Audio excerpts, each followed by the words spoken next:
everyone.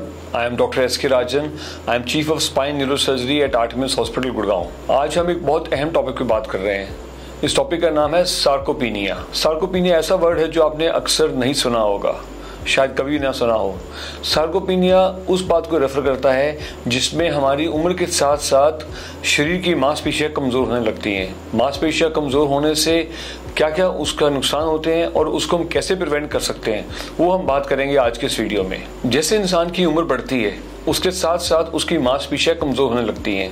जैसे हड्डियां कमज़ोर होती हैं उसको हम ऑस्टियोपोरोसिस या ऑस्टियोपीनिया बोलते हैं, वैसे ही मसल्स जब कमज़ोर पड़ते हैं तो उसको हम सार्कोपीनिया बोलते हैं। बोन की वीकनेस को यानी कि ऑस्टियोपीनिया को लोग बखूबी समझते हैं और उसकी अहमियत को भी लोग जानते हैं, लेकिन मसल्स की वीकनेस की अहमियत को लोग अच्छे से नहीं समझते। आज हम बात करेंगे कि अगर किसी पेशेंट को या किसी इंसान को सार्कोपीनिया हो रहा है तो उसका खास करके स्पाइन मसल्स पे और स्पाइन पे क्या असर होता है। सबसे पहले तो जो स्पाइन हमारी है ये समझना जरूरी है कि उसमें लगभग 100-150 अलग अलग किस्म के मसल्स हैं जो उस स्पाइन को सपोर्ट करते हैं, और अगर वो सपोर्ट धीरे धीरे कमज़ोर होती रहेगी मसल्स की कमज़ोरी की वजह से, तो सबसे पहले पोस्चर पे असर पड़ेगा और स्पाइन की अलाइनमेंट पे असर आना शुरू हो जाएगा। पोस्चर यानी कि पेशेंट जो है अगर वो नॉर्मली सीधा चलते हैं या इंसान जो भी सीधा चलता है उसके आगे कमर के अंदर मसल वीक होने की वजह से झुकाव आना शुरू हो जाएगा और उस झुकाव की वजह से उसकी स्पाइन का बैलेंस बिगड़ना शुरू हो जाएगा। जैसे स्पाइन का बैलेंस बिगड़ेगा तो उसके गिरने की संभावना बढ़ जाएगी और उसकी चलने की स्पीड भी स्लो हो जाएगी। तो जैसे हमने समझा कि मसल वीकनेस से ना ही हमारे स्पाइन की अलाइनमेंट बिगड़ती है, स्पाइन की मोबिलिटी भी कम होती है, उससे पोस्चर भी खराब होता है और उससे कुछ हद तक फ्लेक्सिबिलिटी भी हमारी खराब होती है, क्योंकि जब हमारे मसल सही तरीके से काम नहीं करते तो हम उनको और कम इस्तेमाल करने के बारे में सोचते हैं। इससे एक और असर होता है कि क्योंकि हमारा स्पाइन का स्टेबिलिटी नहीं एक अच्छी तरह से नहीं बन पा रही है तो ऐसे लोगों में गिरने के चांसेस काफ़ी ज़्यादा बढ़ जाते हैं और जब गिरेंगे तो उसमें मस्कुलर इंजरी बोन फ्रैक्चर्स के भी चांसेस बढ़ जाते हैं। तो आप समझ पा रहे हैं कि भी एक स्पाइन के बोन के अलावा स्पाइन के मसल्स की हेल्थ को स्ट्रांग रखना कितना ज़रूरी है। ऐसा भी देखा गया है कि जिन लोगों को किसी कारणवश बिस्तर पे लेटना पड़ जाता है या कोई हॉस्पिटल में सर्जरी होती है, एडमिशन होता है, उन लोगों की अगर स्पाइन मसल्स पहले से वीक है तो उनकी रिहेबिलिटेशन यानी कि उनकी जो रिकवरी है बैक टू नॉर्मल एक्टिविटीज भी बहुत स्लो हो जाती है नॉर्मल इंसानों के मुकाबले। तो सार्कोपीनिया को से कैसे बचें और सार्कोपीनिया को मिनिमाइज कैसे करें। देखिए ये समझना जरूरी है कि उम्र के साथ साथ मसल्स ने वीक तो होना ही है, तो सार्कोपीनिया को हम बिल्कुल पूरी तरीके से प्रिवेंट तो नहीं कर सकते, लेकिन उसकी स्पीड को डेफिनेटली कम किया जा सकता है। मसल हेल्थ को अच्छा रखने के लिए बहुत जरूरी है कि बात समझना कि हमारे 50% ऑफ मसल्स और बोन्स हमारी लेग्स में है, तो लेग के मसल्स की एक्सरसाइज रेगुलरली होनी बहुत ज़रूरी है अपने मसल मास को स्ट्रॉन्ग रखने के लिए। सो मसल मास को स्ट्रॉन्ग रखने के लिए फिजिकल एक्टिविटी बहुत बड़ा रोल प्ले करती है, यानी कि हम जहाँ बैठ सकते हैं वहाँ पे ना लेटें, जहाँ खड़े हो सकते हैं वहाँ पे ना बैठें और जहाँ चल सकते हैं वहाँ ना खड़े हों। तो ये बहुत ज़रूरी है कि अपने आप को थ्रू आउट द डे एक आधे घंटे पौने घंटे की एक्सरसाइज के अलावा अपने आप को वैसे भी एक्टिव रखें ताकि हमारे मसल्स जो हैं रेगुलरली काम करते रहें।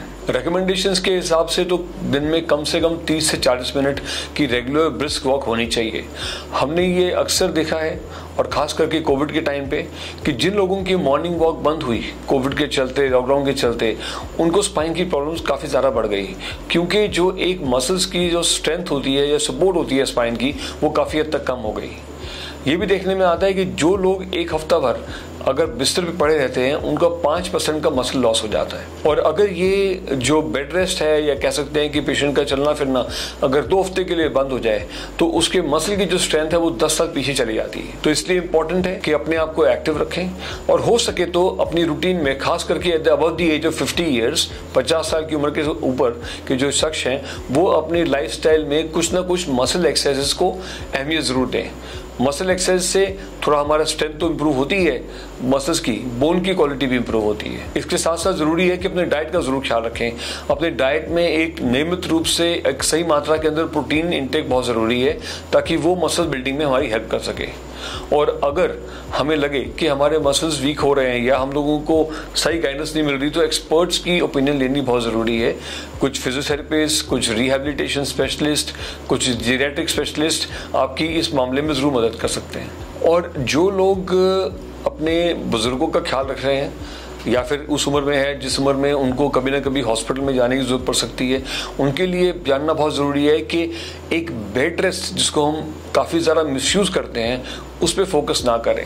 अगर पेशेंट ऐसा है जो फटाफट एक्टिविटी लेवल को रेज कर सकता है, इंक्रीज कर सकता है, तो उस पर ज़रूर फोकस किया जाए। जो देखा गया है कि जो बुजुर्ग एक अटेंडेंट का इस्तेमाल करते हैं या सहयोग लेते हैं रिकवरी में, उन लोगों की रिकवरी और स्लो होती है। क्यों? क्योंकि वो मोस्टली काम अटेंडेंट के ऊपर छोड़ देते हैं। तो it's important to become active और independent as soon as possible, खास करके वो लोग जिनको हॉस्पिटल या किसी बीमारी की वजह से हॉस्पिटलाइजेशन हो या उनको बेड रेस्ट कहा जाए। एक और बात देखी गई है कि जिन लोगों का मसल मास वीक होता है, उनका या मसल मास लेस होता है, उनकी ब्लड शुगर्स भी बढ़ जाती हैं, बिकॉज इंसुलिन इस तरह से प्ले करता है कि उनकी ब्लड शुगर्स भी कंट्रोल में नहीं आती। तो आप समझ सक पा रहे हैं कि भी मसल्स को स्ट्रॉन्ग रखना कितना ज़रूरी है। तो आज की इस वीडियो में हमने समझा कि सार्कोपीनिया क्या है, सार्कोपीनिया क्यों होता है, उन मसल्स की क्या इंपॉर्टेंस है, उन मसल मास के कम होने से क्या क्या नुकसान हो सकते हैं और मसल मास को कम होने से कैसे बचाया जाए। आई होप आपको फायदा मिला होगा इस वीडियो का। Do subscribe to our channel and like the video to keep seeing these kind of videos more and more.